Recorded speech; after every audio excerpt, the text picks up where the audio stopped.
এইকেইদিন সকলোতকৈ ট্ৰেণ্ডত চলি থকা বস্তুটো হৈছে বিহুৰ ফটোশ্বুট।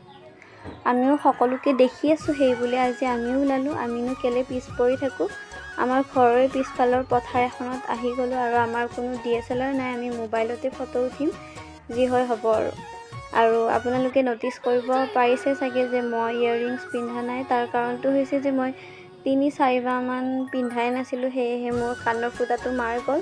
পিন্ধিব ট্ৰাই কৰিছিলোঁ বাৰু, কিন্তু নোৱাৰিলোঁ। এনেকুৱা দুখ পাইছোঁ নহয়, কি ক'ব আৰু আহি পাই গ'লোঁ আমি পথাৰ। আৰু আমাৰ লগতে ভাৰ্জিল, মেঘালী চিষ্টাৰ, তাৰপিছত দিশা, ইহঁতো আহিছে। ইহঁতে আমাক ফটো উঠাই দিব। আৰু মোৰ লগৰ নাচনীজনী হৈছে নিকিতা। তাই ঘৰত নাথাকে, তাই হোষ্টেলত থাকে। যোৱাকালি আহিলহি বোলে, আমাৰ আগৰ পৰা কথা বতৰা চলি আছিল যে তই আহিলি, আমি ফটো উঠিম, ৰীল বনাম, এনেকুৱা আৰু। তাই আহিল, সেইকাৰণে আজি আহিলোঁ। মোৰ ফালৰ পৰা আপোনালোক সকলোকে আগন্তুক ৰঙালী বিহুৰ হিয়া ভৰা শুভেচ্ছা জনালোঁ। বিহু আমাৰ ইম'চন, বিহু আমাৰ সকলো অসমীয়াৰে তেজতে সোমাই আছে আৰু বিহু বুলি ক'লেই কিবা এটা ভাল লাগে। আৰু বিহুৰ সময়ত যে কুলিবোৰে মাত লগাই ইমান ভাল লাগে নহয়, কি ক'ব আৰু আমি এয়া গন্তব্যস্থান আহি পালোহি। লগতে এখন গামোচা, এটা জাপি লৈ আহিছোঁ আৰু ফটো উঠিম ইয়াতে আৰু দুটামান ৰীলো বনাই ল'ম।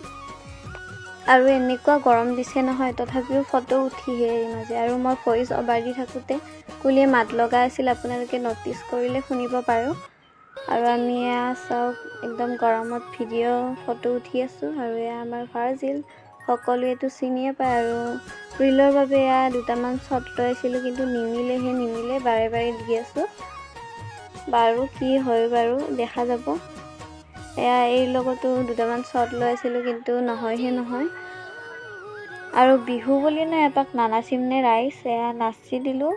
আৰু বিহুত একদম ভিডিঅ'বোৰ পাই থাকিব, আপোনালোকে চাই থাকিব। আৰু আশা কৰোঁ যে ভিডিঅ'বোৰত আপোনালোকে মৰম চেনেহ সকলোখিনি দিয়ে। আৰু আজিলৈ বাই বাই গাইজ, মোৰ নেক্সট ব্লগত আকৌ লগ পাম, বাই বাই।